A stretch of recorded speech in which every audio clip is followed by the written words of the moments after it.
crois que notre génération doit savoir que la bête de l'événement est là. C'est parti, accrochez-vous. Eh bien, bonjour à vous, Patrick Cupillard pour le site Chrétien de la Nouvelle Alliance, ma page YouTube Chrétien de la Nouvelle Alliance. Donc, sachez que je suis aussi sur Odyssée. Bienvenue sur cette vidéo. Même plusieurs vidéos, parce que maintenant, je me suis penché vraiment sur la situation du monde. Comme le titre le dit, le gouvernement mondial à venir. Nous allons discuter de tout ça, échanger, partager. Enfin, je vais vous partager. Il faut savoir que maintenant, beaucoup d'alerteurs, beaucoup de gens du monde, avec l'actualité qui se passe en ce moment, de toute façon, tout ça, je vais vous l'expliquer à travers ces vidéos. Il y a aussi le comportement religieux aussi, qu'il va falloir aussi décrire. Sachez que on se dit chrétien, je m'appelle chrétien, mais en réalité, il faut bien comprendre qu'il y a l'église de Jésus et l'église des hommes, avec les religions toutes confondues. À travers ces vidéos que je vais vous faire, parce que là, je ne vais même pas parler d'une série, hein, je vais faire des vidéos, ça sera une continuité. Donc, je vais vous parler de la gouvernance mondiale à venir, qui est le titre de cette vidéo. Il y aura partie 1, partie 2, partie 3. Je vais vous montrer la réalité du monde actuel comme il est. Je vais directement dans le but. Qui nous gouverne, par qui ils sont nourris, par qui ils sont guidés. Ils, je dis IL, vous verrez. La religion aussi. Maintenant, il est temps de dénoncer les choses, d'avertir, d'alerter, parce que le monde va mal. Je vous dis, je me dis chrétien, mais je m'appelle enfant de Dieu, parce que je suis né de nouveau, j'ai accepté le Seigneur dans ma vie depuis beaucoup d'années. Le Seigneur m'a changé, m'a transformé. Bon, il y a encore des choses à changer en moi aujourd'hui, mais aujourd'hui, le Seigneur, si vous voulez, nous appelle, des hommes et des femmes, à crier, à alerter, pour dire que le monde ne va plus au sens général. La société, le comportement des hommes, la religion, la politique, la santé, tout va de travers, tout marche à l'envers. On a atteint, et la parole nous le dit qu'à la fin des temps, je vous balancerai des versets. Bon, il y aura des petites séquences coupures pour vous mettre les versets adéquats par rapport à la parole, parce que la parole, aujourd'hui, je vous montre, j'ai une Bible de 1900 Osterwald. Je ne vous dis pas que c'est la meilleure, mais c'est des textes qui sont encore assez anciens et n'ont pas été trafiqués par les temps modernes que nous vivons aujourd'hui. Donc cette Bible, elle a 121 ans. Donc c'est déjà quand même des textes qui sont beaucoup plus forts que les Bibles d'aujourd'hui qui édulcorent, qui adoucissent la puissance de Jésus-Christ, ce qu'il est venu faire sur terre, pour nous. Donc sachez que sur mon blog YouTube et sur ma page Chrétien de la Nouvelle Alliance, tous les liens sont sur la vidéo. Vous comprendrez mon parcours dans la foi de Jésus-Christ, ma reconversion, mais aussi les missions que le Seigneur donne à ses enfants pour alerter, pour prévenir, pour la repentance, parce que tout au long de cette vidéo, on va peut-être se servir de l'actualité du monde, des choses qui se passent actuellement. Vous allez voir, ce n'est pas vraiment le monde comme vous croyez, dans quel monde on vit, mais c'est aussi pour un appel à la repentance. Et je pense que ça sera vraiment, Dieu donne vraiment une dernière chance à l'humanité, pour une réelle et dernière repentance, une reconversion. Vous allez voir que le péché, la corruption, a atteint un niveau sur cette planète que même on prendrait le mal pour le bien et le bien pour le mal aujourd'hui. Donc il est temps vraiment aujourd'hui, nous sommes en 2021, donc je commence cette vidéo et je travaille dessus depuis décembre 2020 et là je suis en janvier 2020 au montage et à l'enregistrement de cette vidéo. Donc sachez qu'il y en aura plusieurs, hein. Et donc, je voudrais vraiment vous alerter. Tous, sans prétention, sans orgueil, je vous laisse ce message. Repentez-vous. Mais pour comprendre qu'il faut se repentir, il faut savoir dans quel état on est. Si nous marchons dans de la vase dans la boue, si on ne sait pas qu'on marche dans la merde, excusez-moi du langage, on ne peut pas savoir que nous marchons dedans. On peut nous faire croire que c'est normal de marcher dans la boue. Donc il est temps de prendre conscience dans l'état du monde comme il est. Et je vais vous le montrer à travers cette vidéo, comment le monde tourne, qui le dirige, comment ces gouvernements sont devenus corrompus, comme ces nations ont entraîné la corruption à tous les niveaux, même dans notre mode de vie et de pensée.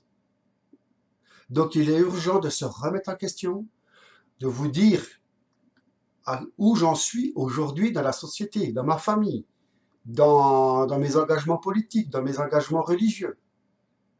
Il y a de la manipulation, il y a du désordre, il y a de la désinformation, excusez-moi.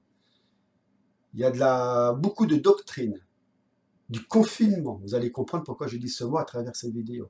Il y a du confinement, comme vous connaissez aujourd'hui, mais il y a le confinement au niveau milieu religieux aussi. Donc, je voudrais revenir un petit peu pour que vous mettiez bien dans le bain, sur ma page YouTube et sur mon blog.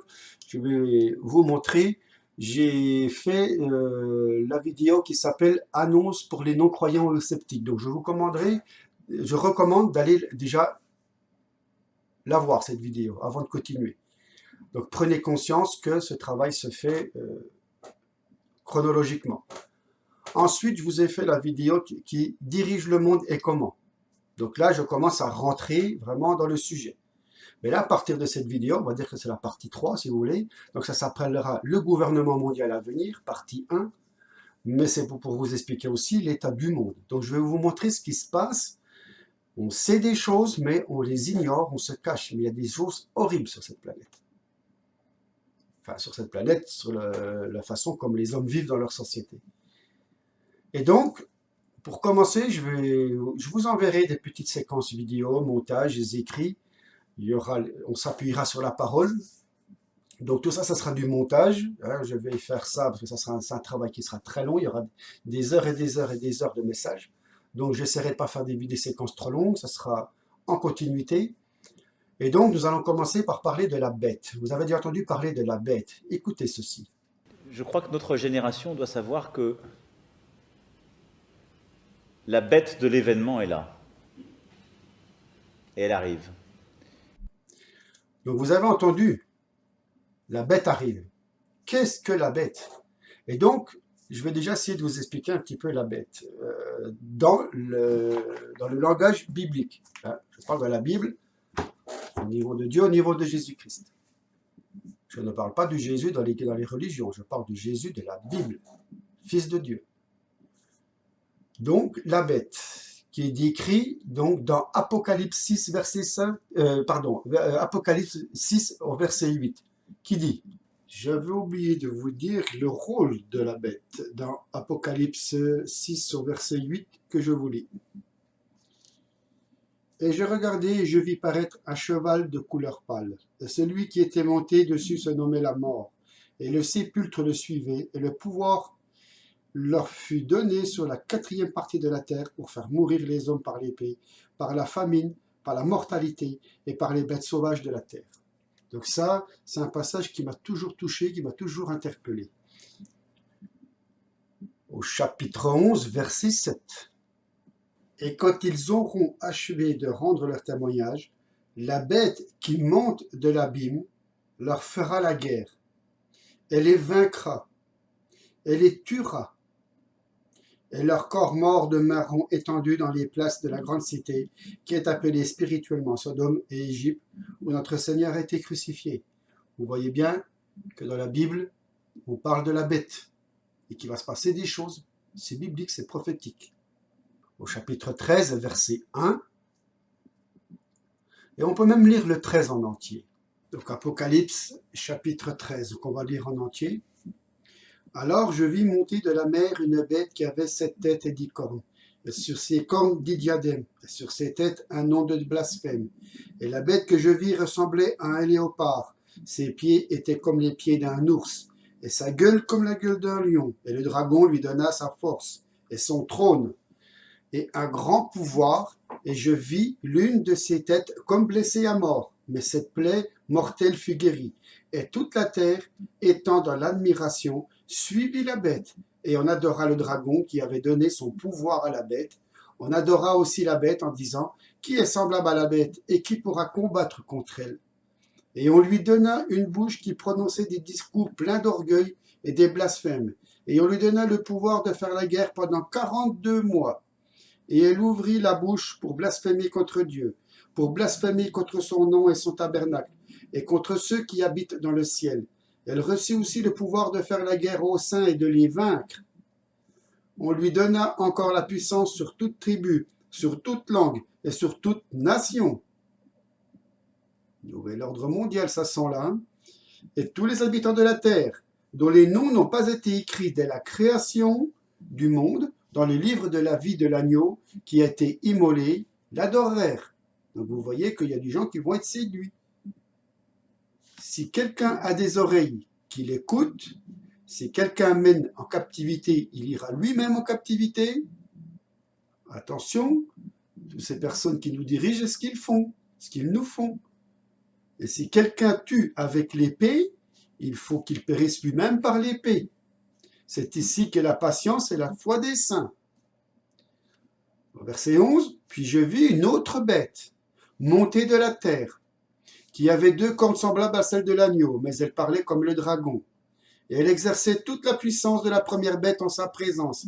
Et elle obligeait la terre et ses habitants à adorer la première bête, dont la plaie mortelle avait été guérie. Et elle faisait de grands prodiges, même jusqu'à faire descendre du feu du ciel sur la terre, à la vue des hommes. Et elle séduisait les habitants de la terre par les prodiges qu'elle eut le pouvoir de faire en présence de la bête, commandant aux habitants de la terre de dresser une image à la bête, qui, ayant reçu un coup mortel de l'épée, était encore en vie. Et elle eut encore le pouvoir d'animer l'image de la bête, afin que l'image de la bête parlât, et de faire mettre à mort tous ceux qui n'adoreraient pas l'image de la bête.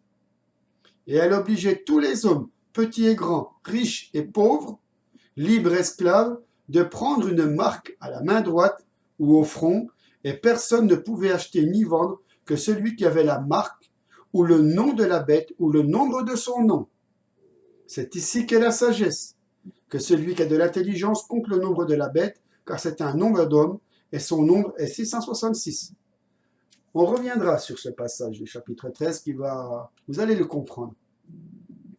Animer l'image de la bête, la marque de la bête, et puis il y a plein de choses, vous allez comprendre. Vous allez voir, vous allez comprendre beaucoup de choses à travers ce passage.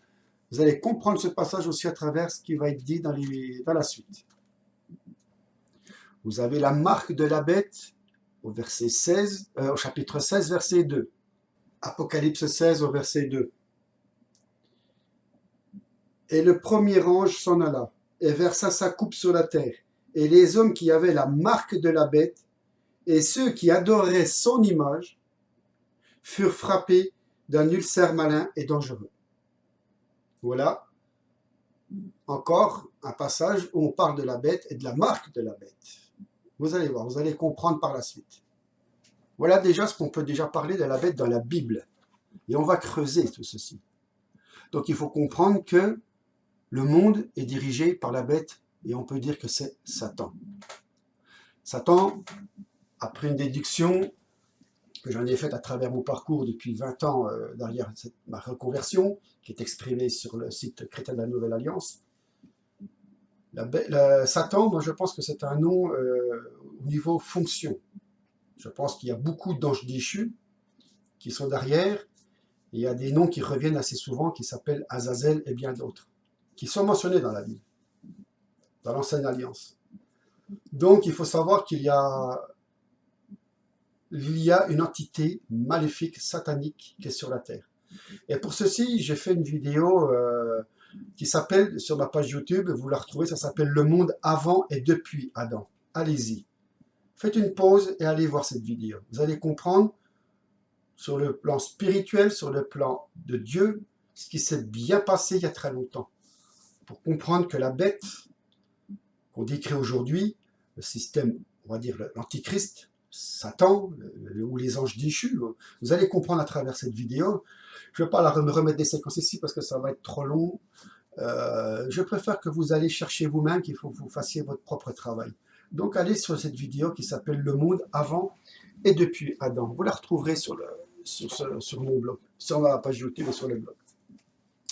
Il faut comprendre qu'on donne le nom de Satan qui contrôle le monde aujourd'hui. Il faut que vous le compreniez que Satan existe. Et oui, on veut pas croire, beaucoup ne veulent pas croire en Dieu ni en Jésus-Christ, mais on veut préférer croire à son petit Jésus de religion, ou à Allah, ou au bouddhiste. Attention, je ne suis pas en train de critiquer les religions. Moi, j'étais catholique, je suis passé par les protestants et les évangéliques, mais j'ai fait un parcours qui m'a permis de comprendre que ce n'est pas dans les bâtiments ou dans les systèmes d'hommes que nous serons sauvés. Donc la bête, Satan, dirige le monde. Et pour comprendre ce que je vous dis là aussi, il faut savoir que Satan a créé la religion et a filtré la religion. Quand je dis que Satan contrôle la religion ou a créé la religion, je voudrais que vous puissiez aller voir la série de 8-9 vidéos, je crois que j'ai faites, sur la réalité cachée du monde actuel. Allez-y sur ma page YouTube et sur mon blog. Regardez un petit peu au niveau religion ce qui se passe. Vous allez apprendre beaucoup de choses. Donc c'est le travail d'un frère qui est du Québec. Donc ce travail m'a beaucoup interpellé. Il avait fait ça en 2012. Et donc je l'ai contacté et donc il a voulu il était d'accord que je reprenne son travail. Je l'ai reconstruit et ça a permis de faire ces 8 ou 9 vidéos de mémoire. Si je sais c'est exact, il doit y avoir 9 vidéos. Donc je vous recommande de suivre ceci. Donc je vous dis, il y a beaucoup de travail à faire, mais si vraiment vous êtes intéressé à ceci, eh bien, allez faire un tour sur ces 9 vidéos et revenez à ce moment précis. Ça va peut-être vous choquer. Mais il faut comprendre que Satan est au-dessus de tout. Satan a été jeté sur la terre. Et si vous avez bien écouté la vidéo, vous comprenez que Satan a été jeté sur terre. À un moment précis dans l'humanité, dans l'histoire de l'humanité. Genèse 1 nous dit, et ça je vais vous le lire tout de suite. Donc, le temps d'ouvrir ma Bible. Donc, dans Genèse 1, c'est le premier chapitre de la Bible. Premier chapitre de la Bible qui dit « Au commencement, Dieu créa les cieux et la terre ». Premier verset. Deuxième verset. « Or, la terre était informe et vide, et les ténèbres étaient à la surface de l'abîme. » Donc, on comprend que Dieu, au verset 1, a créé les cieux et la terre. Donc, il y a bien un Dieu qui a créé. Allez voir la vidéo, comme je vous ai dit, le monde avant et depuis Adam. Donc, or la terre était informe et vide, et les ténèbres étaient à la surface de l'abîme. Donc, si la terre devint informe et vide, c'est qu'il s'est bien passé quelque chose, et comme je me répète, vous allez le comprendre dans cette vidéo, dans ce message que je vous ai fait dernièrement. Donc, Satan a été jeté sur la terre et a tout détruit. Mais Dieu a recréé déjà. Parce que vous allez lire après dans Genèse, vous allez comprendre que Dieu a créé après les animaux, la terre, dans un ordre bien spécifique avec l'homme. Mais le mal était déjà là avant. Et vous connaissez qu'il y a eu la chute. Vous savez qu'il y a eu la chute, tout le monde prend Adam et Ève, le jardin d'Éden comme un mythe, même au niveau catholique. Hein. Mais ça a réellement existé parce que la parole, c'est la vérité. Si déjà on ne croit pas en la parole, on ne peut pas croire à ce que va être dit maintenant. Il faut comprendre que Satan, le diable, c'est des noms qu'on lui donne, mais c'est sûrement des anges. Un archange qui a été déchu, vous allez comprendre, et il y a des anges qui ont suivi. Retenez bien ce que je vous dis, parce que par la suite, vous allez comprendre que les anges déchus ont eu un rôle très, très, très destructeur sur cette planète, qui va vous choquer. Et ça, je vous le dirai dans la suite. Si ce n'est pas dans cette vidéo, ça sera dans la 2 ou dans la 3. Mais j'ai des preuves à l'appui de ce qui se passe en ce moment, qui vous révélera de ce qu'ils font en ce moment. Comme ils ont corrompu des hommes pour atteindre un objectif, et nous allons aller tout doucement, vous allez vite comprendre. Aujourd'hui, il est urgent que vous écoutiez ces messages. Vous prenez pas, c'est votre droit. Ça m'est égal. Moi, je fais le travail que le Saint-Esprit me met à cœur et je le fais. Ça va sûrement pas plaire à beaucoup de frères et de sœurs, à des chrétiens, à des religieux, qu'à les gens du monde. Ça, c'est votre souci. J'ai la Bible entre les mains, je ne m'appuie pas sur mon propre raisonnement. Donc il faut comprendre que le monde a toujours été contrôlé par Satan. Nous venons au monde, nous sommes sous l'emprise adamique, sur la loi adamique, la chute de l'homme, par le péché. Nous sommes tous des pécheurs. La mort est entrée dans l'homme, dans la nature humaine. Sachez qu'Adam a vécu jusqu'à 900 et des poussières d'années, j'ai un trou de mémoire pour vous dire exactement, et plus dans la Genèse, vous lisez la Genèse, et plus vous voyez les années réduire chez les hommes, parce que le péché est entré, pour finir au mieux à 120 ans. C'était écrit dans la Bible. Aujourd'hui, l'espoir, c'est 80, 82, voire 78. Donc c'est le péché qui nous entraîne dans la mort. Le salaire du péché, c'est la mort. Satan veut tout détruire. Et il corrompra des gens, des systèmes, des pouvoirs pour détruire l'humanité. Et vous allez vite comprendre où on en est aujourd'hui, en l'an 2021, qui n'est pas nouveau. Ça fait un moment que ça dure, voire des siècles.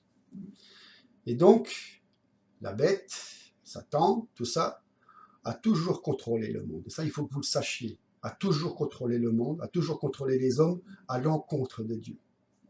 Pour en arriver à un point aujourd'hui, on ne veut plus croire en Dieu, c'est un mythe, on ne veut plus croire en Jésus, mais on veut croire à un système religieux pour vous confiner dans un raisonnement spirituel. Mais aujourd'hui, on ne sait plus qui est réellement Jésus, ce qu'il est venu faire, ce que Dieu attend de nous. Aujourd'hui, nous arrivons à la fin d'un temps. On dit la fin du monde, mais c'est un temps de grâce que Dieu a donné. Et aujourd'hui, tout s'écroule. Tout s'écroule. Et je peux vous dire une chose.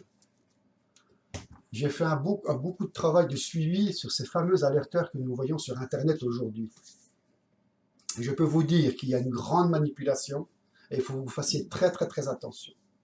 Moi le premier.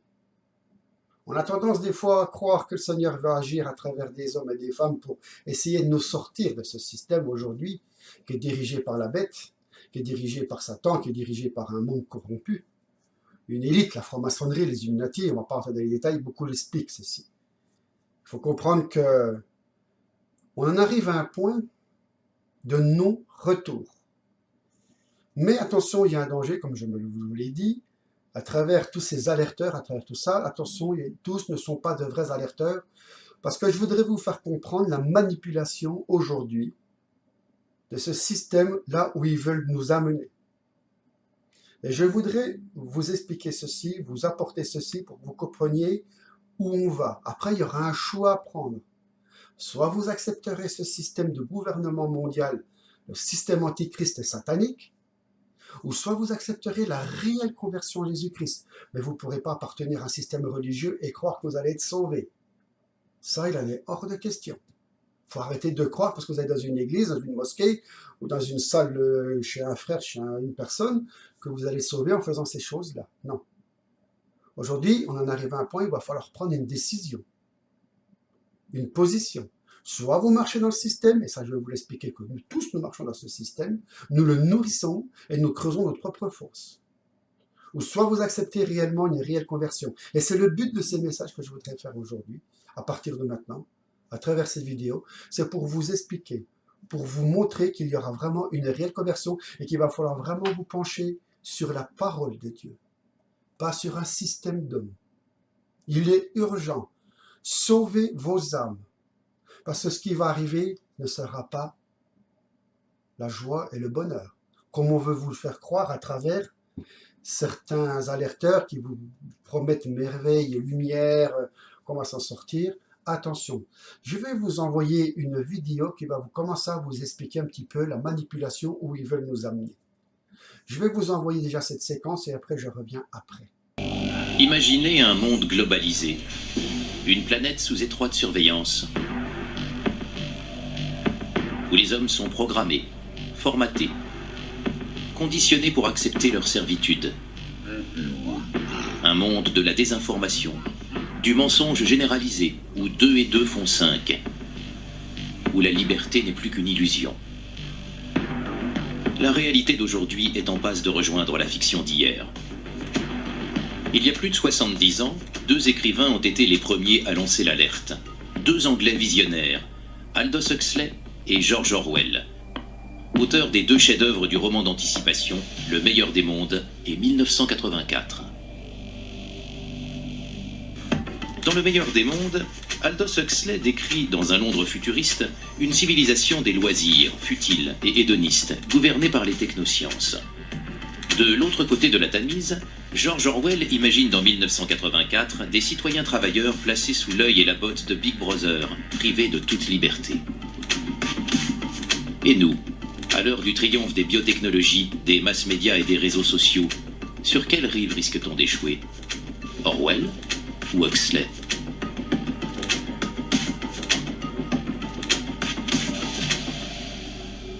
Donc vous avez vu cette petite séquence qui met déjà le ton. On va déjà mettre vraiment, on va partir là-dessus. Mais je voudrais vous amener à comprendre que en ce moment, au niveau gouvernement mondial, on est en train de nous amener dans un système où on va être complètement confiné, contrôlé. La dictature parfaite serait une dictature qui aurait les apparences de la démocratie, une prison sans murs dont les prisonniers ne songeraient pas à s'évader. Un système d'esclavage où, grâce à la consommation et au divertissement, les esclaves auraient l'amour de leur servitude.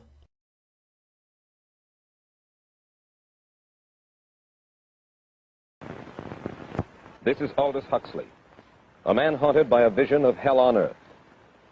A searing social critic, Mr. Huxley, 27 years ago, wrote Brave New World, a novel that predicted that someday the entire world would live under a frightful dictatorship.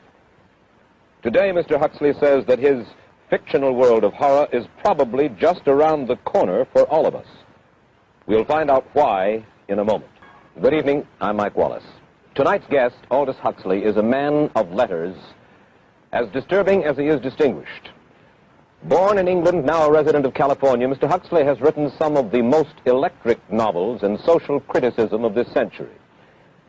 He's just finished a series of essays called Enemies of Freedom, in which he outlines and defines some of the threats to our freedom in the United States. And Mr. Huxley, right off the bat, let me ask you this. As you see it, who and what are the enemies of freedom here in the United States? Well, I don't think you can say who in the United States. I don't think there are any sinister persons deliberately trying to rob people of their freedom. But I do think, first of all, that there are a number of impersonal forces which are pushing in the direction of less and less freedom. And I also think that there are a number of technological devices which anybody who wishes to use can use to accelerate this process of going away from freedom, of imposing control. Well, what are these forces and these devices, Mr. Huxley? I should say that there are two main impersonal forces. The first of them is not exceedingly important in the United States at the present time, though very important in other countries. This is the force which in general terms can be called overpopulation, the mounting pressure of population pressing upon existing resources. Social unrest under such conditions, with again an intervention of the central government. So that I think one sees here a pattern which seems to be pushing very strongly towards a totalitarian regime. For the time being anyway, for overpopulation, another force that is diminishing our freedoms. Well, another force which I think is very strongly operative in this country is the force of what may be called over-organization. As technology becomes more and more complicated, it becomes necessary to have more and more elaborate organizations, more hierarchical organizations. And incidentally, the advance of technology has been accompanied by an advance in the science of organization. It's now possible to make organizations on a larger scale than was ever possible before. And so that you have more and more people living their lives out as subordinates in these hierarchical systems controlled by bureaucracies, either the bureaucracies of big business or the bureaucracies of big government. Mm-hmm. Mm-hmm. Now, the devices that you were talking about, are there specific devices or methods of communication which diminish our freedoms in addition to overpopulation and over-organization? Well, there are certainly devices which can be used in this way. I mean, let us take, after all, a piece of very recent and very painful history is the propaganda used by Hitler, which was incredibly effective. I mean, what were Hitler's methods? Hitler used terror on the one kind, brute force on the one hand, but he also used a very efficient form of propaganda, which he was using every modern device at that time. He didn't have TV, but he had the radio, which he used to the fullest extent, and was able to impose his will on an immense mass of people. I mean, the Germans were a highly educated people. Well, we're aware of all this, but how do you equate Hitler's use of propaganda with the way that propaganda, if you will, is used, let us say, here in the United States? Are you suggesting that there is a parallel? Needless to say, it's not being used in this way now. But the point is, it seems to me, that there are methods at present available, methods superior in some respects to Hitler's method, which could be used in a bad situation. I mean, what I feel very strongly is that we mustn't be caught by surprise by our own advancing technology. This has happened again and again in history.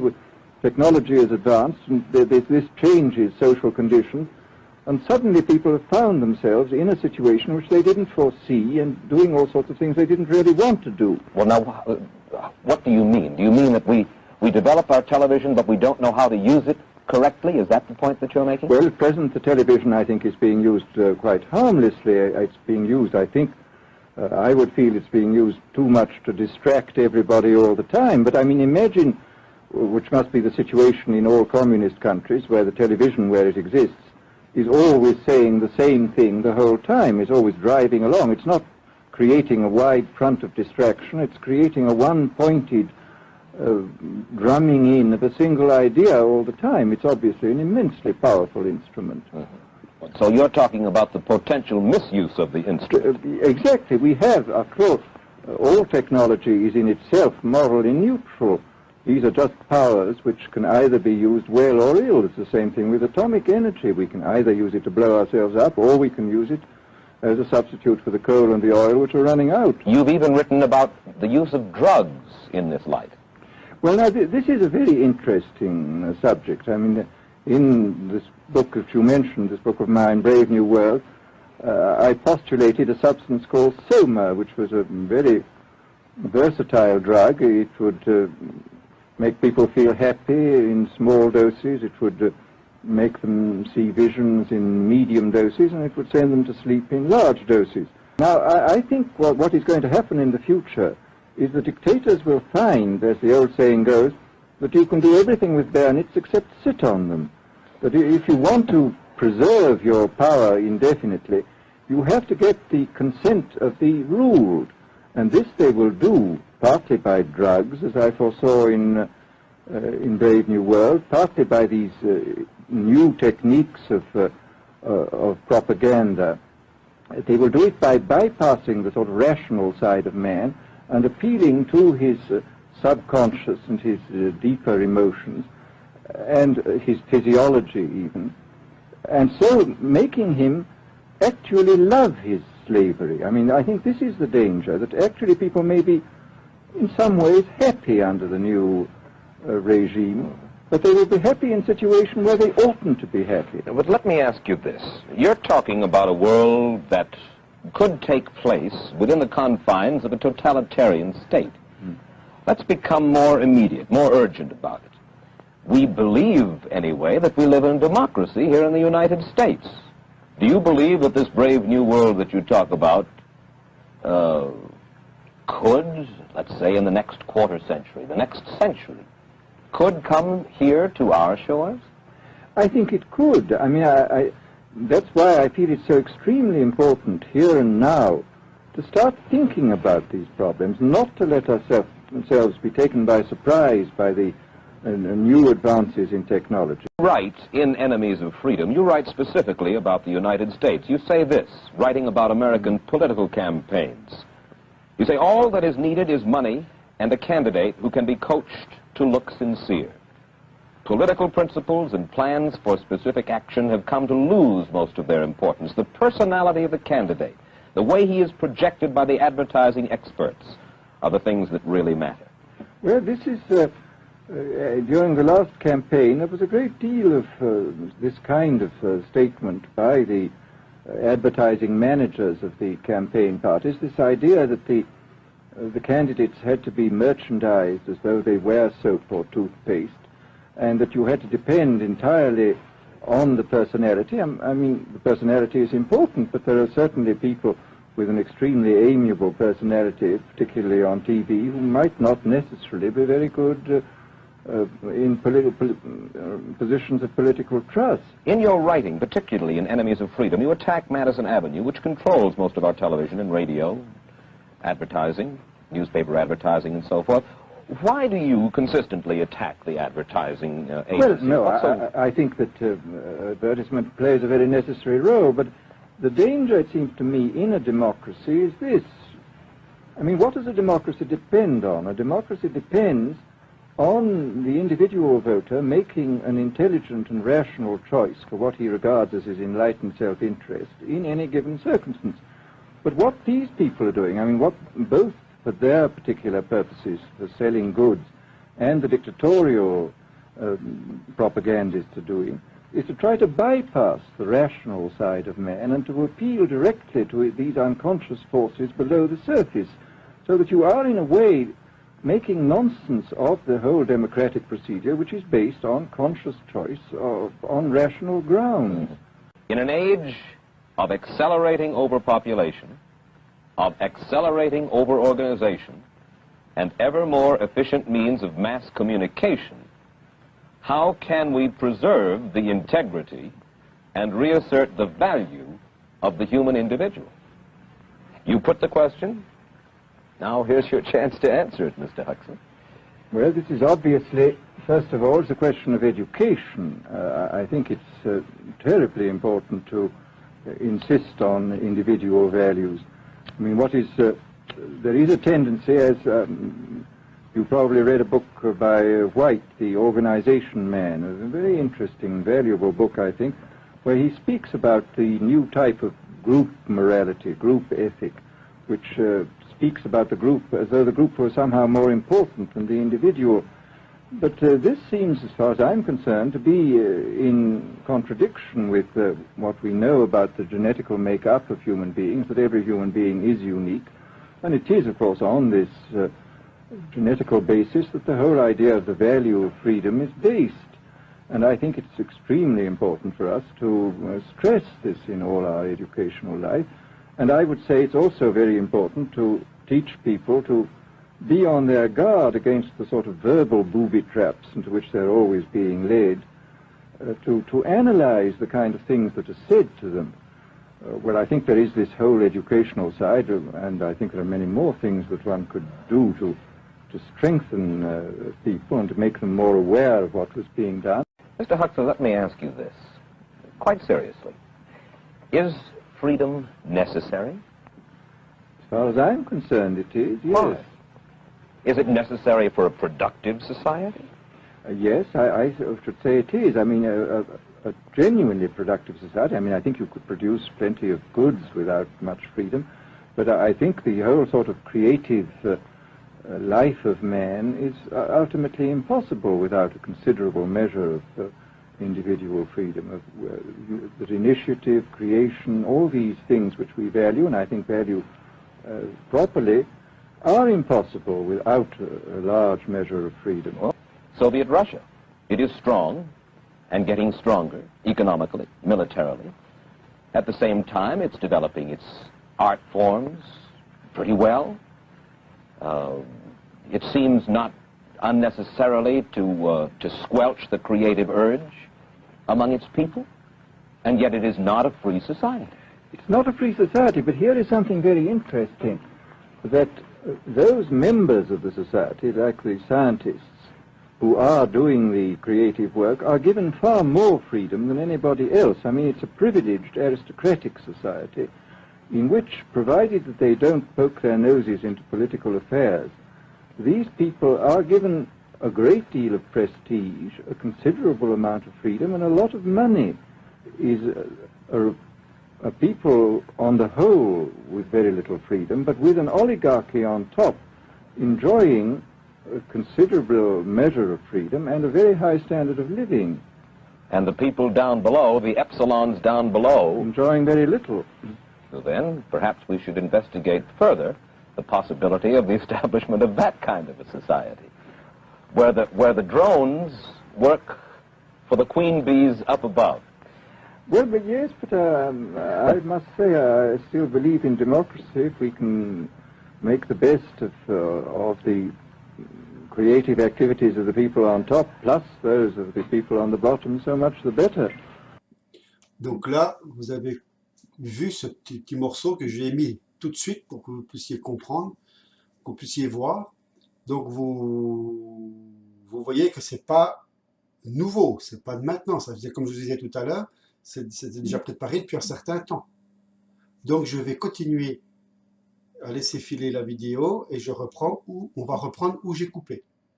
Un système antichrist, le système de l'antichrist, parce qu'il faut comprendre que le monde, ceux qui dirigent le monde, veulent amener le pouvoir pour Satan sur ce monde. Ne croyez pas que c'est un homme qui va diriger le monde, tout ça. Non, non, non, non. Il aura ses sbires, Satan, et on les connaît aujourd'hui. Il a un but de détruire l'humanité, la création de Dieu. Et vous allez comprendre que dans ce monde aujourd'hui, nous vivons dans un monde qui est complètement... plus personne ne comprend rien. Nous allons parler de la pédocriminalité, de ce qu'ils font, et on va aller vraiment encore du sujet, accrochez-vous. Nous allons aller voir aussi ces gouvernements, comme ils ont pris le contrôle des nations, qui sont venus des sociétés, des entreprises. Nous allons comprendre où ils veulent nous amener dans le plan sanitaire. On va comprendre aussi dans le monde de l'éducation, le contrôle de la société par la technologie, la guerre génomique. Vous allez comprendre aussi. On va aller très vite dans ces sujets. Je ne sais pas dans quelle ordre je vais vous les annoncer, je vais vous les présenter, je me laisse conduire aussi. Mais je vais vous expliquer vraiment où on en est aujourd'hui et comment beaucoup nourrissent ce système dans votre vie quotidienne avec votre profession, votre travail. Ô combien on peut même se prostituer, excusez-moi, dans notre travail pour pouvoir acquérir un sommet, une notoriété dans la société pour se dire qu'on est mieux que les autres. Mais vous ne savez pas que vous nourrissez un système et qu'on emprisonne les gens, on conditionne les gens, et nos libertés sont en train de s'en prendre.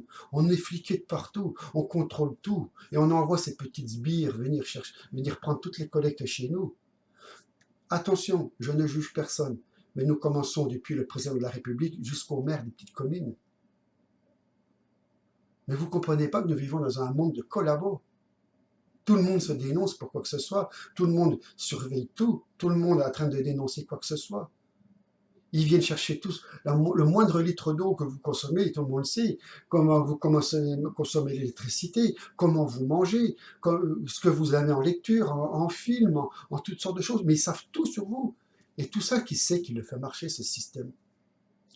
Oui, certes, ils nous l'ont imposé, ils nous ont amenés à vivre dans un système comme ça, mais nous l'acceptons, nous prenons des positions aussi, nous voulons vivre dans ce système. Et à un moment donné, il va falloir quand même qu'on prenne quand même une position quand même. Arrêtez peut-être de dénoncer les collègues dans le travail parce qu'ils ont fait quelque chose. Bon, si c'est grave, c'est normal, mais se dénoncer par jalousie, les colportages, les médisances, il y a bien un commandement de Dieu qui dit qu'il ne faut pas porter de faux témoignages à son prochain. D'ailleurs, est-ce qu'on les respecte, ces 10 commandements? Donc il est vraiment temps que vous commencez à prendre conscience dans l'état que vous êtes aujourd'hui, dans la situation où vous vous trouvez par rapport dans le système de cette société, où on nourrit vraiment, vous voyez ces dérapages au niveau de ce confinement sanitaire. Masque, pas masque, machin, on veut tous, il y en a qui veulent révolutionner, ils veulent faire... vous voyez pas où ils veulent nous emmener? Oui, j'avais oublié de vous dire, attention aux alerteurs. Je voulais essayer de vous faire comprendre quelque chose qui veulent nous amener soit dans un monde totalitaire, vraiment, on va nous confiner, dominer, contrôler, c'est-à-dire boulot dodo et contrôle facial, société style chinois qui nous impose, faut pas se cacher la face, fascistes, communistes et compagnie. Mais est-ce qu'ils n'essayent pas aussi de nous amener vers comment ça s'appelle, le monde, le nouveau monde que vous avez vu dans la vidéo? Est-ce qu'ils ne cherchent pas à nous amener soit du côté culturel, la société culturelle, ou est-ce qu'ils ne veulent pas peut-être fusionner les deux? De toute façon, je vais vous envoyer encore une séquence, et là, vous allez comprendre ce que j'essaie de vous faire dire. Parce que je ne suis vraiment pas un spécialiste, mais je voudrais vraiment vous apporter ce que j'ai compris, ce que j'ai ressenti et ce que je dois redonner. D'ailleurs, je vais vous l'envoyer la vidéo. Bon, si c'est trop long, ça sera coupé, ça repartira sur une deuxième séquence, mais on y va comme ça. À tout de suite. Ce que Huxley voit se profiler à l'horizon ne le rassure guère. Dans le contexte bouillonnant de l'entre-deux-guerres, il s'interroge sur la place de l'individu dans un monde qui court vers la production et la consommation de masse. Il veut en faire le sujet de son prochain livre. Un récit ironique et féroce, à rebours de la plupart des romans de science-fiction de l'époque, qui défendent l'idée que le progrès scientifique ferait le bonheur des hommes. En mai 1931, Huxley s'isole dans son bureau pendant 4 mois et imagine un monde où la science, sous couvert d'apporter confort et stabilité, devient un instrument de contrôle visant à conditionner et asservir l'humanité. Son livre se nourrit des débats eugénistes qui animent la communauté savante des années 30. Huxley est atterré par ceux qui voient dans les progrès de la génétique un moyen d'organiser la société et de justifier les inégalités. Et plus encore, par certains scientifiques aux États-Unis et en Grande-Bretagne qui stérilisent les handicapés et les personnes jugées socialement inaptes. Aldous Huxley vivait à une époque où les gens parlaient d'élevage sélectif, d'eugénisme, de la possibilité de conditionner les êtres humains en induisant chez eux des comportements, en leur parlant durant leur sommeil. Huxley a extrapolé ces histoires, ces technologies, en y ajoutant les drogues et les médicaments pour en faire une fable sur le contrôle ultime.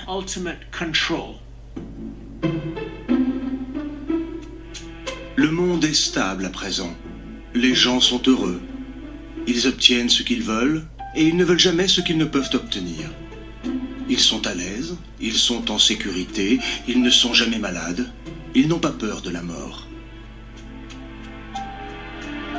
Ils sont conditionnés de telle sorte que pratiquement ils ne peuvent s'empêcher de se conduire comme ils le doivent. Huxley nous prévient ainsi que nous pourrions aller vers une société qui nous contrôle tous par le plaisir et non par la souffrance. Et ce serait alors une civilisation de laquelle il serait bien plus difficile de s'échapper. Qui va se rebeller contre le plaisir? Huxley se plaît dans son livre à inverser toutes les valeurs du puritanisme de l'ère victorienne. Mais sous cette apparente libération des mœurs, se dessine une société inégalitaire, divisée en castes. Au sommet de la pyramide se trouvent les individus alpha, et tout en bas, les epsilon.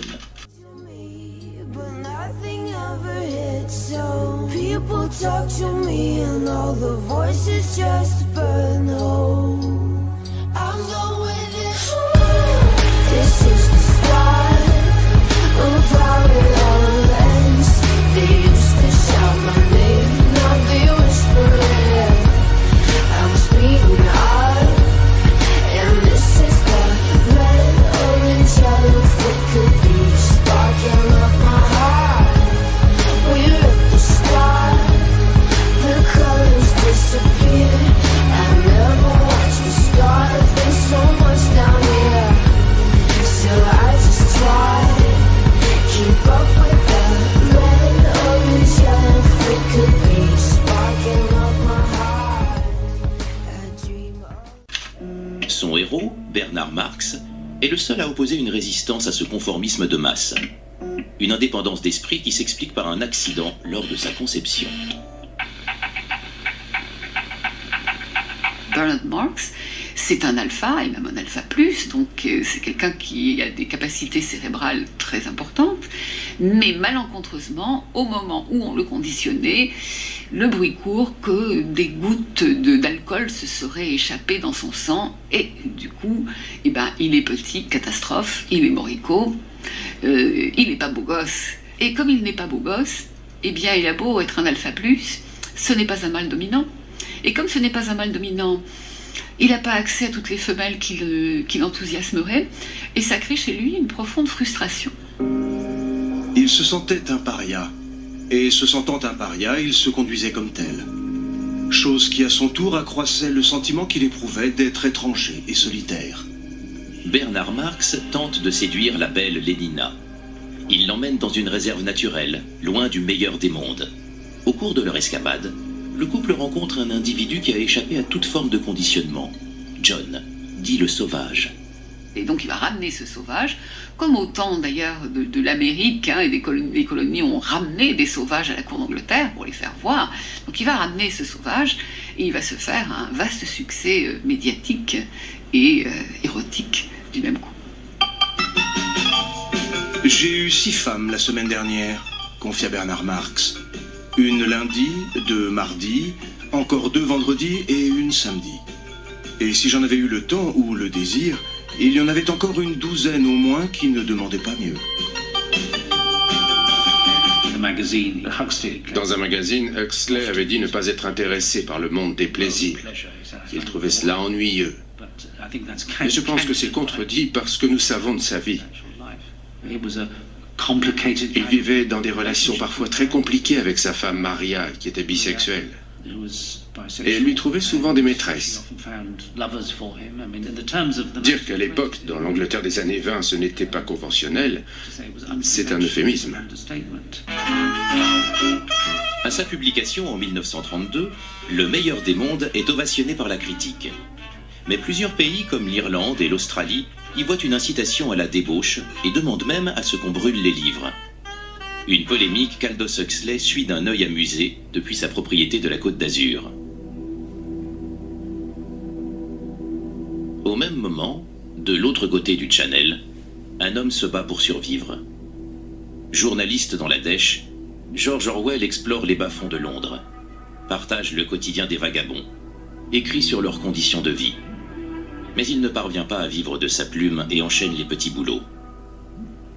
Jusqu'à ce que la Seconde Guerre mondiale éclate. L'Europe bascule dans le chaos et désormais la majeure partie du continent vit sous dictature. En 1943, Orwell écrit La ferme des animaux, satire dans laquelle il dénonce le stalinisme et les dérives de la révolution bolchevique. George Orwell a 40 ans et pense déjà à son prochain roman. L'histoire d'un régime totalitaire, cauchemardesque et destructeur. 1984, au départ, devait s'appeler The Last Man in Europe, le dernier homme en Europe. Donc ça voulait dire la destruction. Une trilogie au départ qui s'appelait Les vivants et les morts. Donc, il y avait un premier tome qui n'a jamais été écrit. La ferme des animaux constituait le deuxième volet. Et le troisième et dernier, c'était le dernier homme. La fin, c'est la fin. On a tout détruit. 1984 décrit un monde scindé en 3 blocs qui se livrent une guerre perpétuelle. La population est maintenue dans le dénuement, sous l'œil menaçant de Big Brother, incarnation d'un pouvoir répressif, bureaucratique et omniscient.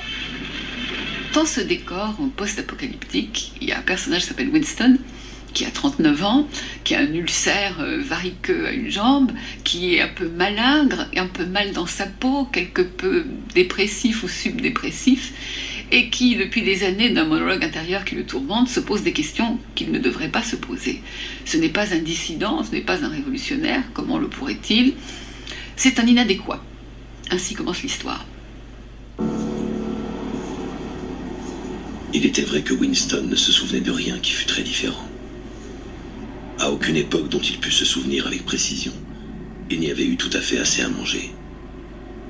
Le mobilier avait toujours été bosselé et branlant, les pièces insuffisamment chauffées, les rames de métro bondées, les maisons délabrées, le pain noir. Rien n'était bon marché et abondant, à part le jean synthétique. On avait toujours dans l'estomac et dans la peau une sorte de protestation. La sensation qu'on avait été dupé, dépossédé de quelque chose à quoi on avait droit. Personne n'a jamais mieux compris, je pense, le fonctionnement des systèmes totalitaires, mais aussi pas seulement le fonctionnement, mais les principes philosophiques qu'il y a derrière, comme George Orwell. D'emblée, dès les premières pages, il nous met dans un univers qui est terrifiant. Les gens vivent dans des conditions misérables, ce télécran qui les surveille en permanence, et puis dans son ministère, les gens qui disparaissent comme ça subitement, où un tel, et puis le silence, personne même ne remarque qu'il a disparu.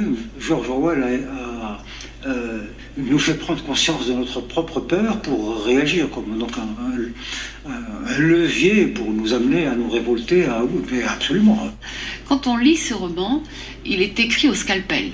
La première partie du roman, qui est, je dirais, la partie d'exposition, qui nous fait connaître cette société et la place que Winston y occupe, est particulièrement froide, glacée. La deuxième, qui est la rencontre avec Julia et la découverte du sexe et de l'amitié, et pourquoi pas de l'amour, celle-là a des moments lyriques. Dans l'ancien temps, un homme regardait le corps d'une fille, il le trouvait désirable, et l'affaire était faite. Mais aujourd'hui, plus d'amour pur, plus de désir pur, il n'y a plus d'émotion pure. Aucune émotion n'était pure, car elle était mêlée de peur et de haine. Leur embrassement avait été une bataille, leur jouissance, une victoire. C'était un coup porté au parti. C'était un acte politique. Orwell a pensé que l'amour est un moyen, offre une alternative à l'absurde, etc., et peut-être un moteur de révolte et de révolution très intéressant. Et c'est comme ça, et tout le roman de George Orwell est bâti sur ça. Un jour, la découverte de Julia, l'amour, et là, voilà la nouvelle fantasmagorie. L'amour vaut bien tous les sacrifices, Paris vaut bien une messe. Donc, et l'amour l'amène donc dans la dissidence. L'amour est interdit dans la caste à laquelle il appartient. Et bien, il aime, et ainsi de suite. Et donc, du coup, il sort d'un univers, il rentre dans un univers qui va s'opposer jusqu'à la mort. 1984 est publié le 8 juin 1949. Malgré ses doutes, le roman s'impose immédiatement comme un chef-d'œuvre.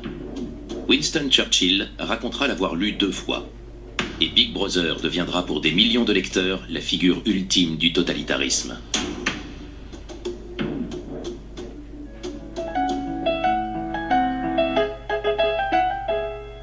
État totalitaire broyant l'individu contre société de contrôle pourvoyeuse d'un bonheur et de plaisirs superflus, tout semble a priori opposer les univers d'Aldous Huxley et de George Orwell. L'univers clos et oppressant d'Eaton servira de source d'inspiration aux 2 écrivains. Il façonnera leur vision du futur, celle d'un monde cloisonné, immuable, hiérarchisé en société de caste où nul n'échappe à sa condition. Dans son roman, Huxley imagine ainsi une usine à bébés. Y sont produits d'un côté les alphas, l'élite physique, intellectuelle et politique du meilleur des mondes, de l'autre, les epsilons, masse ouvrière fabriquée à la chaîne suivant les techniques du clonage. Nous prédestinons et conditionnons. Nous décantons nos bébés sous forme d'êtres vivants socialisés, sous forme d'alpha ou d'epsilon, de futurs vidangeurs ou de futurs administrateurs mondiaux. Tel est le but de tout conditionnement. Faire aimer aux gens la destination sociale à laquelle ils ne peuvent échapper. Le principe de la production en série, enfin appliqué à la biologie.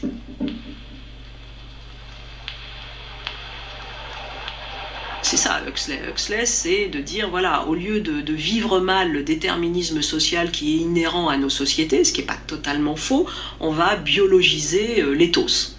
C'est-à-dire, en gros, vous vouliez être directrice de mode, vous vouliez être boulanger, etc. Dès le début, ce sera réglé, cette histoire. Et donc, comme ça, on évitera que les uns et les autres aient des envies autres, alors qu'ils ont un chemin clair et ils doivent s'y tenir.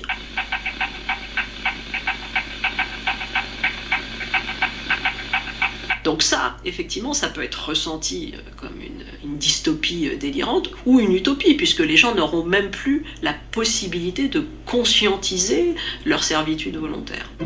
Cette question d'une société prédéterminée selon des critères génétiques suscite de vifs débats au sein de la famille Huxley. Son frère, le biologiste Julian Huxley, est partisan d'un nouvel eugénisme qui viserait à améliorer l'être humain. Une idée à la fois répugnante et fascinante pour le romancier. Vous avez un couple absolument détonnant entre ces 2 frères, l'un qui va penser la version rationnelle totale, biologisante, eugénisante, entre guillemets, d'un côté, et puis l'autre qui va tenter par l'absurde, par la fiction utopique, mais qui est presque dystopique, de venir contrer cette idée-là. Et donc vous avez deux frères qui, à l'intérieur même de leur nexus familial, de leur nœud familial, sont en train d'organiser la querelle future de l'humanité. Les États-Unis penchent aujourd'hui du côté des idées de Julian Huxley. Certains médecins ont même sauté le pas de l'eugénisme et proposent des bébés sur mesure. En Californie, au Fertility Institute de Los Angeles, le meilleur des mondes est devenu une réalité. Le Dr Steinberg fabrique des alphas sur commande.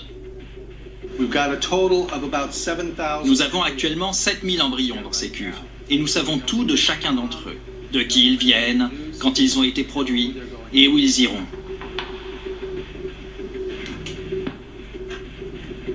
C'est dans ces cuves que le Dr Steinberg cultive les humains de demain. Ici, pour 20 000 $, des parents peuvent venir s'offrir la progéniture de leurs rêves. Ce que je suis en train de faire, c'est de la chirurgie sur un embryon humain. J'extrais quelques cellules pour analyser l'ADN et tout connaître de cet embryon. Jeffrey Steinberg aurait répertorié plus d'1 millier de facteurs génétiques, déterminant non seulement la santé de l'enfant, mais aussi ses caractéristiques physiques. À partir de ces données, il dit pouvoir sélectionner un embryon qui répond aux désirs de ses clients. 400 futurs parents font appel à lui chaque année. La première chose que les parents demandent, c'est une fille ou un garçon. La deuxième chose, c'est la couleur des yeux. La troisième, c'est la taille. Les gens grands veulent des enfants plus petits. Les plus petits, des enfants plus grands. Les gens veulent toujours ce qu'ils n'ont pas. On a des demandes assez folles sur la taille ou certaines caractéristiques pour devenir un bon joueur de football, une bonne danseuse, un bon chanteur, un bon athlète. Des demandes incroyables pour différentes choses. Évidemment, on n'a pas encore toutes ces possibilités. Nous avons repensé notre technologie. Il y a encore plus matière à s'amuser.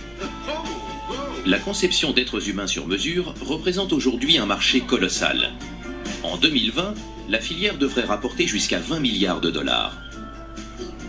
De quoi craindre l'avènement d'une nouvelle société de caste ? Dans le futur, il y aura plusieurs genres d'êtres humains. Et certains seront supérieurs d'une manière ou d'une autre. Si les riches ont accès à ces technologies en premier, alors leurs enfants seront des dieux par rapport à nous autres. C'est ce que les rois dans les anciennes sociétés disaient. Ils disaient que leurs enfants étaient meilleurs. C'était un mensonge, mais cette fois, ce sera vrai. Les années 30. Une période charnière dans la vie des deux écrivains. Si Huxley s'inquiète de la montée en puissance des extrêmes, il se tiendra toujours à l'écart de toute forme d'idéologie. George Orwell, lui, est un militant socialiste chevronné, qui voit dans la révolution sociale espagnole un espoir de changement. En 1936, il part à Barcelone se battre contre les forces nationalistes de Franco.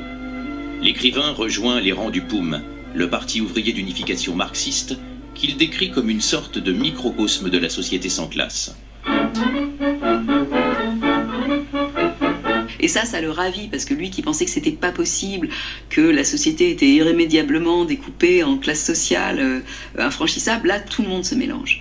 Et il se dit, donc c'est possible. Et il y a un fol espoir en fait qui naît de ces journées, donc il part d'abord sur le front d'Aragon. Ils sont bien contents de le récupérer parce que lui au moins il a une formation de militaire, hein, donc il sait manier un fusil, donc il devient instructeur en fait, parce qu'il y a des tas de jeunes gens qui n'ont jamais manié une arme de leur vie, et bon on se bat hein, sur le front d'Aragon, c'est pas, on colle pas des affiches, hein, on tire des coups de fusil. Donc il devient instructeur, et puis Orwell il aimait bien se bagarrer, hein, c'était un peu dans son tempérament.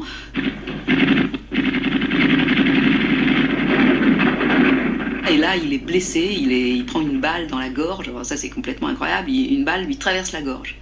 Et aucun organe vital n'est touché, il est juste blessé au larynx, ce qui va lui donner une extinction de voix qui va durer quelques temps, Et puis après, je pense qu'il va conserver dans sa voix un petit voile qui va lui rester toute sa vie. Trahi par Staline et le Parti communiste, qui ne veulent pas d'une révolution en Espagne, Orwell et ses frères d'armes sont menacés. En juin 1937, l'écrivain anglais doit quitter à la hâte la Catalogne pour échapper à la prison.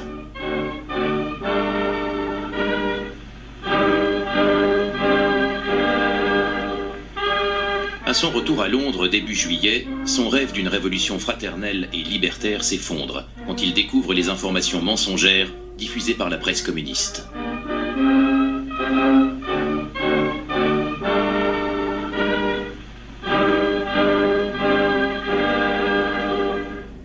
La notion même de vérité objective est en train de disparaître de ce monde.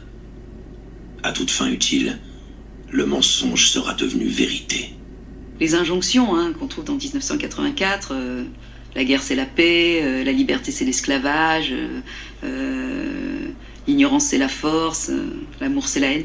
À travers ces inversions de sens, Orwell rend bien compte de cette perversion des régimes totalitaires qui utilisent le langage en vidant les mots de leur substance et en la remplaçant par l'exact contraire.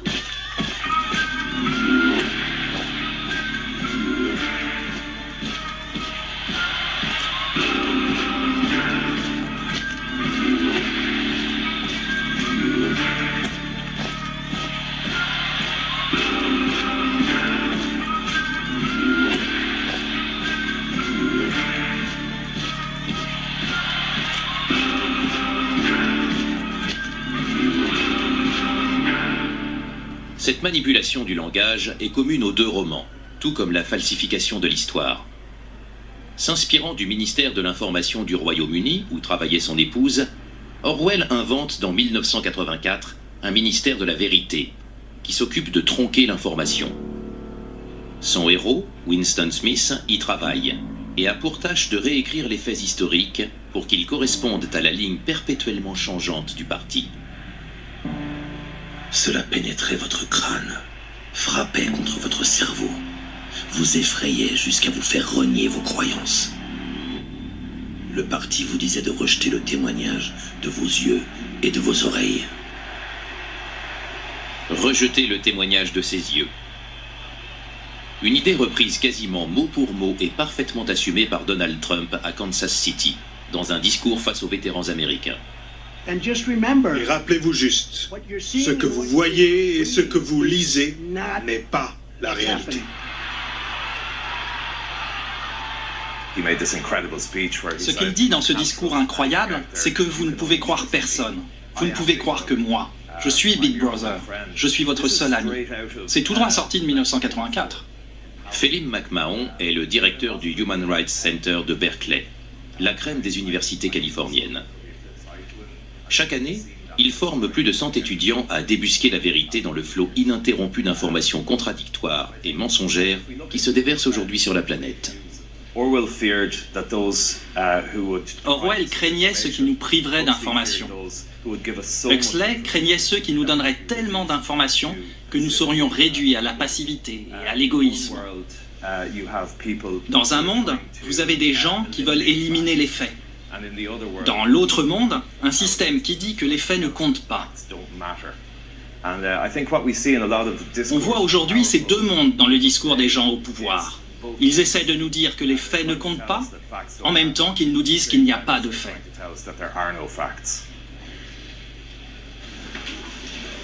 Le cours magistral terminé, Phelim McMahon passe aux travaux pratiques avec des élèves de première année, Monica, Harry et Nikki.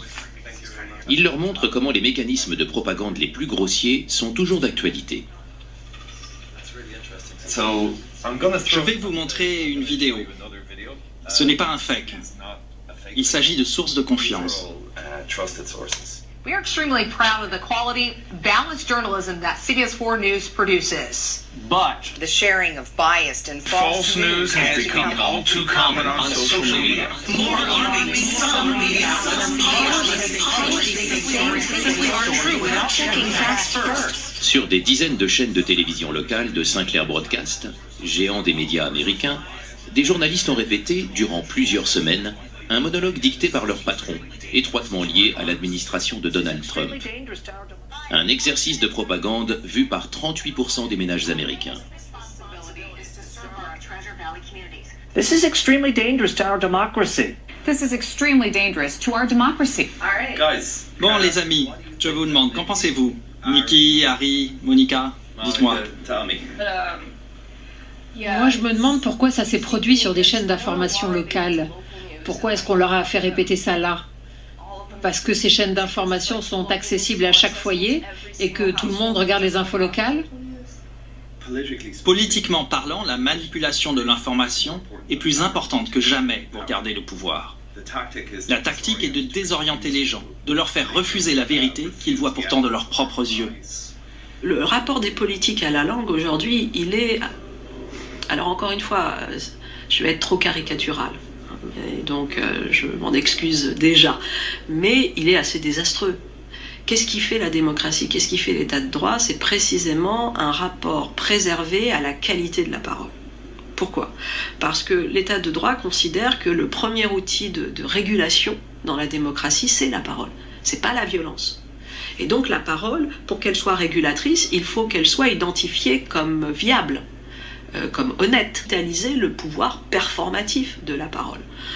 Et donc, résultat, vous faites d'une parole qui, à un moment donné, est identifiée comme étant rien. Ça ou autre chose, c'est rien. Et donc, résultat, hop, on va directement vers ce qui va réguler la violence. La violence, l'hypersécurité, l'hyperordre, etc. Donc, préserver en démocratie le rapport qualitatif à la parole, c'est un enjeu politique. Propaganda, to confuse, divide, soften up their intended victim. Aussi surprenant que cela puisse paraître, George Orwell a lui-même été un rouage de la machine à trafiquer l'histoire. En 1941, il est correspondant pour la BBC, en charge de la propagande vers l'Inde, qu'il doit convaincre de participer à l'effort de guerre contre les nazis. Il s'exécutera sans sourciller durant 2 ans, avant de démissionner. J'ai l'impression que si je retourne à ma vie de journaliste et d'écrivain, je serai plus utile que je ne le suis à présent. Pendant la guerre, les trajectoires des 2 écrivains se croisent à nouveau. George Orwell découvre le roman de son ancien professeur et s'empresse d'en rédiger une critique acerbe.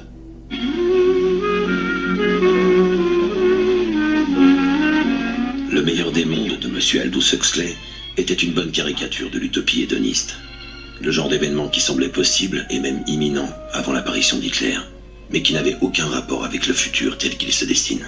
Voilà qui est bien.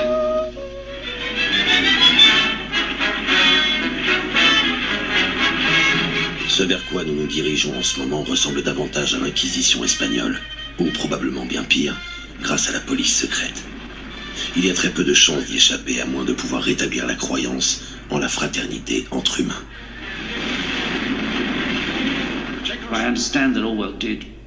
Je comprends qu'Orwell, durant la Seconde Guerre mondiale, vers 1940, se soit montré agacé vis-à-vis de la vision d'Huxley, qu'il trouvait un peu trop intelligente, trop complaisante avec la montée d'Hitler.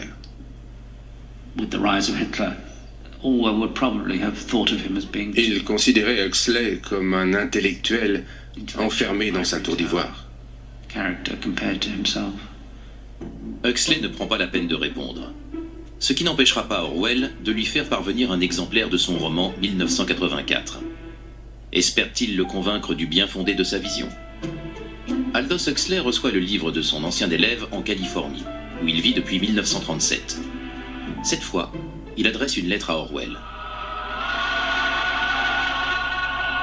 D'ici la prochaine génération, je pense que les leaders mondiaux découvriront que le conditionnement des enfants et que l'hypnose sous narcotique sont plus efficaces en tant qu'instrument de gouvernance que les matraques et les prisons. Et que la soif de pouvoir peut être tout aussi bien satisfaite en suggérant au peuple d'aimer sa servitude, plutôt qu'en le frappant et en le flagellant pour qu'il obéisse. En d'autres termes, je sens que le cauchemar de 1984 est destiné à moduler le cauchemar d'un monde ressemblant plus à ce que j'ai imaginé dans le meilleur des mondes.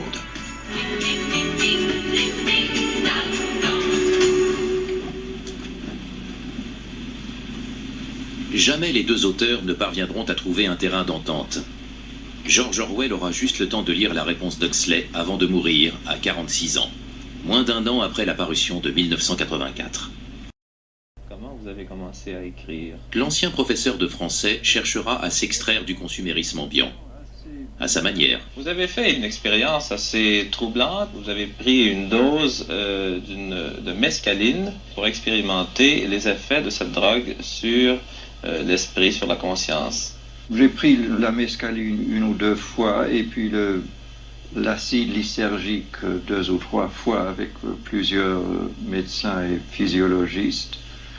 Et c'est une chose vraiment très extraordinaire parce que on fait l'exploration d'une terra incognita de l'esprit. On se rend compte qu'on porte avec lui une espèce de continent complètement inconnu dans son cerveau. On pénétrait dans une espèce de continent noir qui ne ressemble en rien au monde ordinaire. Dans son ouvrage « Les portes de la perception », Huxley relate sa première expérience sous mescaline.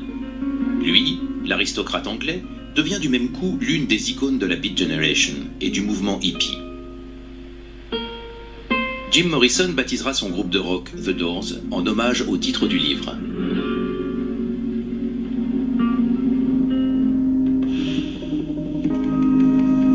Après la disparition de George Orwell, Aldous Huxley, auteur britannique, penseur visionnaire et gourou de la contre-culture, choisit de mourir sous LSD le 22 novembre 1963.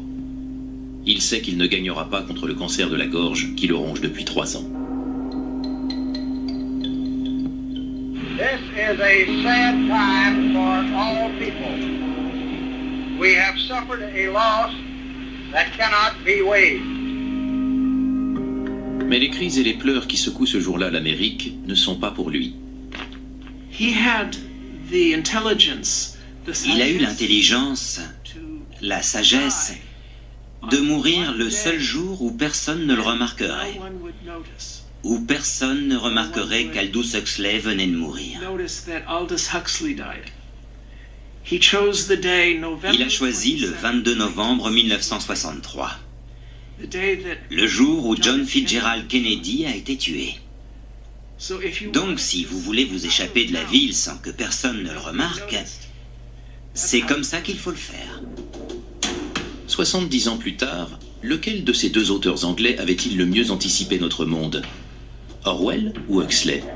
Vivons-nous dans l'univers de 1984 ou dans celui du meilleur des mondes? À moins que ce ne soit une sorte d'hybride des deux.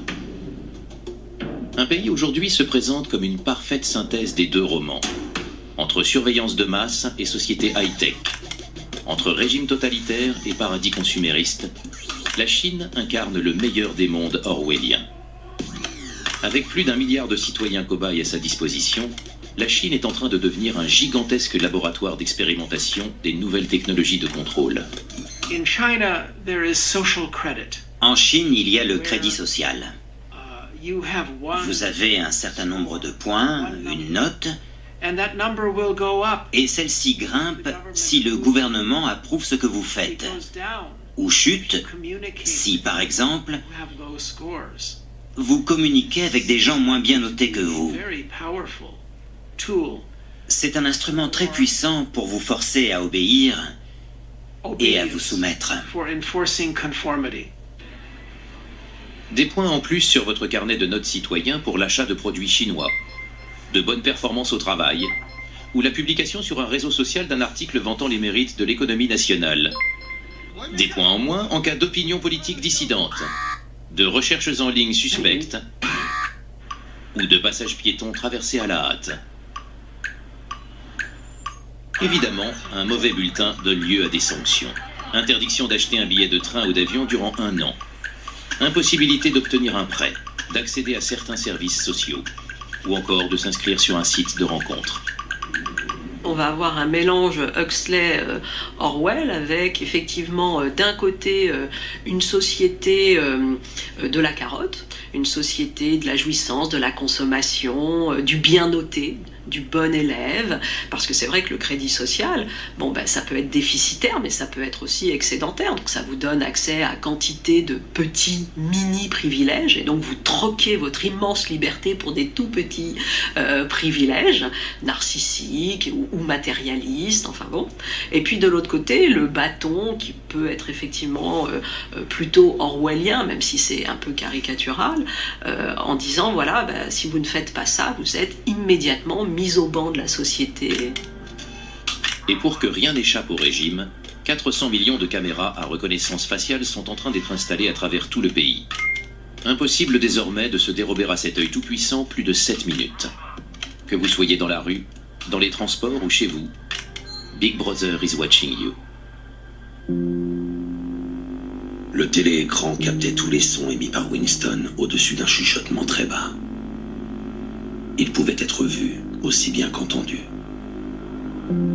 Naturellement, il n'y avait pas de moyen de savoir si, à un moment donné, on était surveillé.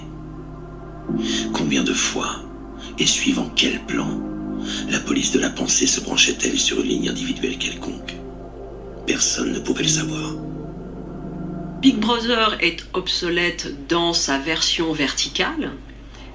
En revanche, dans sa version atomisée, fragmentée, égalitaire du Little Brothers, partout, panoptique, mais au sens d'une revisite du panoptique, il n'y a pas qu'un seul endroit, partout il y a des yeux, partout il y a des capteurs, et c'est sans doute la manière, encore une fois, de naturaliser la surveillance, de la rendre invisible, de la rendre, entre guillemets, faussement égalitaire, c'est-à-dire tout le monde peut me nuire, mais de fait, je peux éventuellement nuire à tout le monde, et c'est bien évidemment les réseaux sociaux un magnifique outil d'ordre social, mais aussi pas simplement d'ordre en surplomb, mais d'ordre en horizontal, c'est-à-dire que voilà, on fait attention à nos comportements, on les met en scène.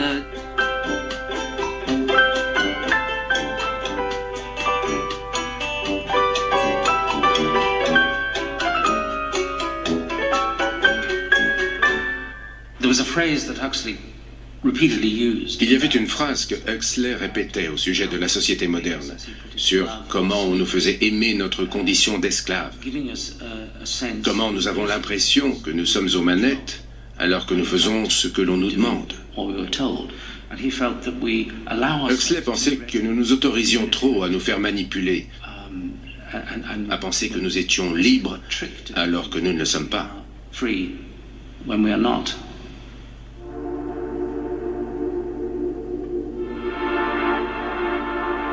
Qu'est-ce que j'éprouverais si j'étais libre? Si je n'étais pas asservi par mon conditionnement? N'avez-vous pas le désir d'être libre, Lénina? Je ne sais pas ce que vous voulez dire. Je le suis libre. Libre de me payer du bon temps, le meilleur qui soit. Tout le monde est heureux à présent.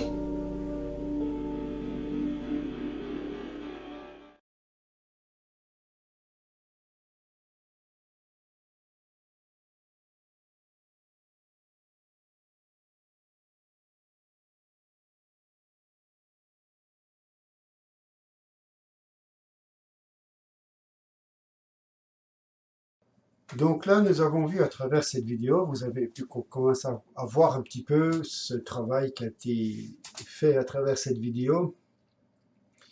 Donc, tout ceci nous amène à penser que vous vous posez des questions là où on va. Donc, vous voyez un petit peu la manipulation du monde aujourd'hui. On veut nous amener dans un système antichrist, un système ténébreux, satanique, tout en vous faisant croire que vous êtes dans un monde merveilleux.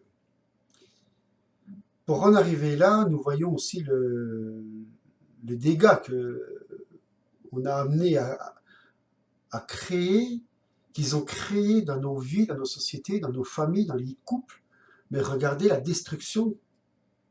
Ils ont créé ce chaos général pour tout détruire et puis venir apporter une nouvelle solution que tout le monde va croire que ça va être la délivrance, que ça va être la solution mondiale finale. Mais tout ceci cache que nous allons vendre le monde à Satan. Tout sera contrôlé et il faudra accepter la marque de la bête. Et on va parler de cette marque de la bête. Cette marque de la bête, elle est décrite dans le chapitre 16 au verset 2 que je vais vous lire. Et le premier ange s'en alla et versa sa coupe sur la terre. Et les hommes qui avaient la marque de la bête et ceux qui adoraient son image furent frappés d'un ulcère malin et dangereux. Voilà encore un passage où on parle de la bête et de la marque de la bête.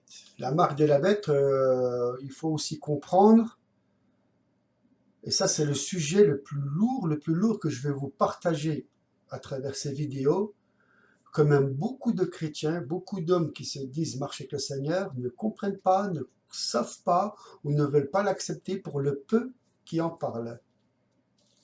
La marque de la bête. Donc, avant d'en arriver à la marque de la bête, qui sera une marque qui nous permettra d'acheter, on pourra acheter, vendre, tout ce qu'on veut dans ce système qui sont en train de construire tout doucement, nous installer dedans.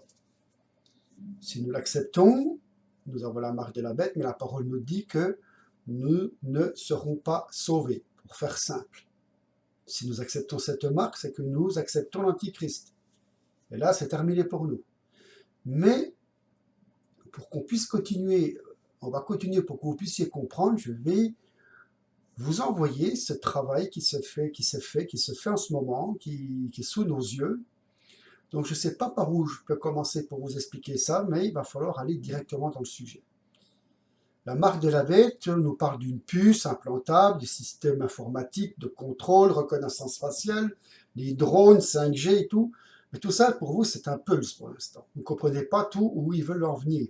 Et tout ce travail dans cette guerre génomique, ouais, c'est ça le mot, c'est peut-être un nouveau mot, il va falloir que vous compreniez que l'humanité est dans un énorme laboratoire scientifique, médical, contrôle social, de la pensée unique, enfin tout ce qu'on veut. Donc on est en train de confiner tout le monde, de contrôler le monde, de tester le monde. Donc cette marque va nous amener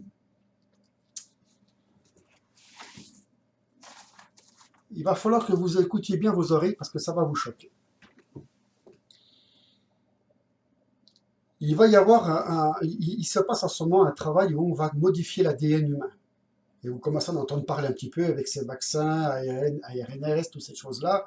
Bon, pour l'instant, on balbutie, les gens commencent à se poser des questions, les scientifiques essaient de se sortir de tout ce brouhaha, les médecins pareils, de toute cette mafia au niveau médical.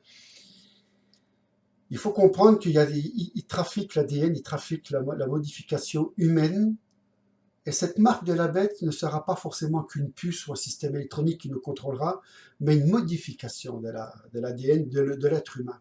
Donc, vous allez comprendre à travers cette vidéo, vous avez compris, et il y en aura d'autres que je vais vous mettre, vous allez comprendre qu'on essaye de mettre par le biais de l'intelligence artificielle, par le biais de toutes ces technologies qui vont pouvoir amener à fusionner l'homme avec la machine, avec l'électronique, avec l'Internet, parce que aussi on sera peut-être une adresse IP, vous allez comprendre. Pour l'instant, ça peut vous paraître de la science-fiction, vous allez peut-être dire celui-là, il est un peu foufou, il a finir au fond d'un asile, mais non, écoutez bien, vous allez comprendre. Donc, cette marque de la bête, c'est aussi cette transformation de l'ADN. Et si aujourd'hui, on travaille beaucoup sur les bébés, prouvettes, clonage, on trafique beaucoup de choses, si vous saviez ce qui se passe vous allez voir ce qui se passe dans tous ces tests PCR, toutes ces choses-là, c'est loin d'imaginer ce qu'on peut en débattre sur les réseaux sociaux en ce moment, et sur tous ces plateaux de télévision, mainstream, vous savez, tous corrompus par la manipulation mondiale. Vous allez voir que cette marque de la bête va beaucoup plus loin que de l'entendement qu'on peut en déduire. Ça veut dire que je vous ai parlé au début de la vidéo, si je ne suis pas sur la deuxième, mais encore sur la première, vous vous rappelez les anges déchus qui ont fait beaucoup de dégâts sur cette planète. Et donc, il n'y aura peut-être pas que cette fusion de la machine, de l'électronique, de tout cet Internet avec le corps humain, mais il y aura aussi la fusion d'ADN avec les anges déchus. Et c'est ça qui fera que, écoutez bien, c'est ça qui fera que quand les gens auront accepté la marque de la bête, ils ne seront plus sauvés, ils appartiendront au monde des ténèbres. Et pour vous prouver ceci, il faut remonter un petit peu en arrière, et donc il y a beaucoup d'écrits qui ont été rejetés par le Vatican, qui ont été rejetés par beaucoup de religions dans les traductions de Bible. Vous savez, il y a un livre qui s'appelle le livre d'Enoch, et ça, je vois beaucoup de chrétiens qui vont commencer à dire, voilà, ils s'appuient plus sur la parole de Dieu. Mais quand on parle de Dieu et de Jésus dans ce livre, on parle des anges. Il y a un passage qui est très très très intéressant dans le livre d'Enoch. C'est un livre qui a été trouvé partiellement, hein, il n'est pas en intégralité. Je l'ai étudié un petit peu, je l'ai regardé, et on nous annonce beaucoup de choses qui est cachées. Il faut savoir que dans Jude, dans la Nouvelle Alliance, il en parle du livre au niveau d'Enoch. Et donc, le chapitre 7, je vais vous le lire, et vous allez comprendre un petit peu, parce que je crois qu'on en parle dans la vidéo aussi, le monde avant et depuis Adam. Le monde avant et depuis Adam. Il faut mes lunettes, excusez-moi. Oui, c'est bien ça, le monde avant et depuis Adam. Et donc, je vais vous lire le passage du chapitre 7.